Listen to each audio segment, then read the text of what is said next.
নমস্কার।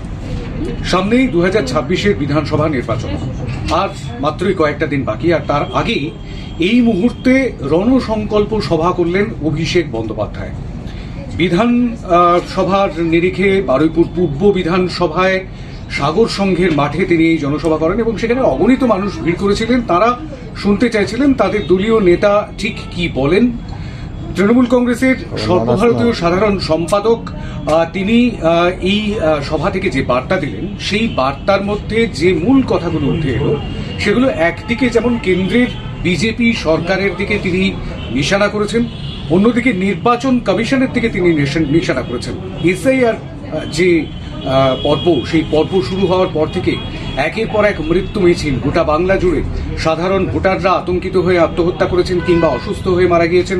অন্যদিকে বিএলওরা কাজের অতিরিক্ত চাপ সহ্য করতে না পেরে বুথ লেভেল আধিকারিকরা তারাও আত্মহত্যার মতন পথ বেছে নিয়েছেন কিংবা তাদের অসুস্থ হয়ে মৃত্যু পর্যন্ত হয়েছে। সেই মৃত্যু মিছিলের কথা তিনি উল্লেখ করেছেন এবং বর্ধমানের একটি আত্মহত্যার ঘটনা আজ সকালেও ঘটেছে এবং সেই আত্মহত্যার ঘটনাটির কথাও উল্লেখ করেছেন অভিষেক বন্দ্যোপাধ্যায়। এবং সবচেয়ে চমকে দেওয়ার মতন বিষয় সেটি হচ্ছে এই জনসভার মঞ্চটি তৈরি করা হয়েছিল একটি র্যাম্পের আকারে এবং সেই র্যাম্পে হেঁটে একেবারে সাধারণ মানুষের কাছাকাছি চলে যাচ্ছিলেন অভিষেক বন্দ্যোপাধ্যায় এবং সেই সঙ্গে সঙ্গে জনসংযোগটিও করছিলেন। অর্থাৎ শুধুমাত্র 2026-এর বিধানসভা নির্বাচনের রণকৌশল দলীয় নেতৃত্বের কাছে কিংবা কর্মী সমর্থকদের কাছে পৌঁছে দেওয়াই শুধু নয়, সেই সঙ্গে সঙ্গে জনসংযোগ, আমি তোমাদেরই লোক, এটা বোঝানো, সাধারণ মানুষের কাছে পৌঁছে যাওয়ার জন্য মঞ্চের ওপরে হাঁটু গেড়ে মাথা মাটিতে ছুঁয়ে প্রণাম করলেন তিনি কাকে? জনগণেশকে, যারা ঠিক করে দেবেন 2026-এ ঠিক কারা আসবেন শাসন ক্ষমতায়।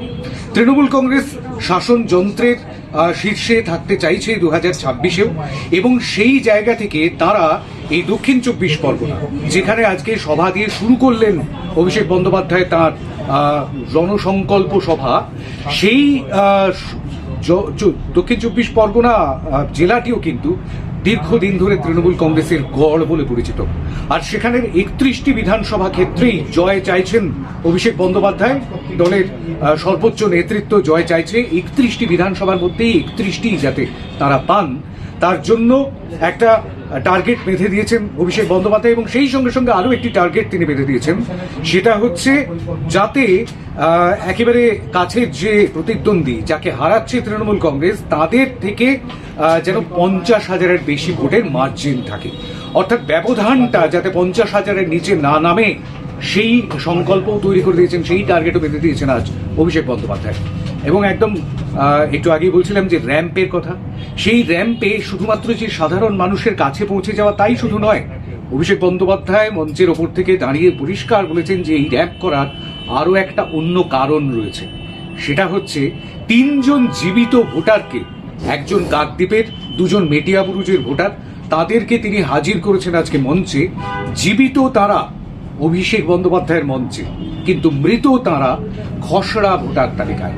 অর্থাৎ নির্বাচন কমিশনের তৈরি করা যে ত্রুটিপূর্ণ খসড়া তালিকা, সেই খসড়া তালিকার দিকে আরও একবার টার্গেট করেছেন আজ অভিষেক বন্দ্যোপাধ্যায় এবং সেখানে 3 জন ভোটার যাদের খসড়া তালিকায় মৃত বলে দেখানো হয়েছে, তারা আসলে যে জীবিত, সেই প্রমাণটি সামনে তুলে ধরেছেন। জলজ্যান্ত প্রমাণ, জীবিত প্রমাণ সামনে তুলে ধরেছেন। আর তারপরেই নির্বাচন কমিশনের তরফ থেকে জেলা শাসকের কাছে জবাবদিহি চাওয়া হয়েছে, তার কাছ থেকে জানতে চাওয়া হয়েছে যে কার গাফিলতিতে এই ভুল হয়েছে, কে এই গাফিলতি করলেন এবং কিভাবে করলেন, কোথায় ত্রুটি রয়ে গেল, সেই বিষয়টি জানতে চেয়েছে নির্বাচন কমিশন। জবাব তলব করা হয়েছে জেলা শাসকের কাছ থেকে। সব মিলিয়ে আজকে কমিশনকে নিশানা করেছেন অভিষেক বন্দ্যোপাধ্যায়। তার মধ্যে আরও একটি বিষয় রয়েছে। দিল্লিতে গত পরশু অর্থাৎ 31শে ডিসেম্বরই 10 জন প্রতিনিধি নিয়ে অভিষেক বন্দ্যোপাধ্যায় গিয়েছিলেন মুখ্য নির্বাচন কমিশনারের দপ্তরে। জ্ঞানেশ কুমারের সঙ্গে তার কিছু উত্তপ্ত বাক্য বিনিময় হয়, আঙুল তুলে কথা বলা নিয়ে অত্যন্ত রুষ্ট হয়েছেন অভিষেক বন্দ্যোপাধ্যায়। সেদিন সাংবাদিক বৈঠকেও তিনি সেটা বলেছিলেন সাংবাদিকদের সামনে। আজকেও সেই প্রসঙ্গটি উঠে এসছে এবং তিনি বলেছেন যে বাংলার দম কি সেটা বুঝিয়ে দিয়ে এসেছি দিল্লিতে গিয়ে। এবার অভিষেক বন্দ্যোপাধ্যায় গিয়েছে, এর পরের বার মমতা বন্দ্যোপাধ্যায় যাবেন, তারপর কি হয় সেটা অবশ্যই নজর রাখতে হবে। আর এই যে বার্তা আজকে দিলেন তৃণমূল কংগ্রেসের সর্বভারতীয় সাধারণ সম্পাদক তথা ডায়মন্ড হারবারের সাংসদ অভিষেক বন্দ্যোপাধ্যায়, দক্ষিণ 24 পরগনার মাটি থেকে তিনি সুর বেঁধে দিলেন। এরপর তিনি উত্তরবঙ্গে যাচ্ছেন। কিন্তু এই যে সুর বেঁধে দেওয়া কর্মী সমর্থকদের মধ্যে এবং সাধারণ মানুষের কাছে যাওয়া, এটার একটা অন্য মাত্রা অবশ্যই থাকবে। 2026-এর বিধানসভা নির্বাচনে তার কি প্রভাব পড়ে সেদিকে আমাদের নজর থাকবে। আজ এই পর্যন্তই, নমস্কার।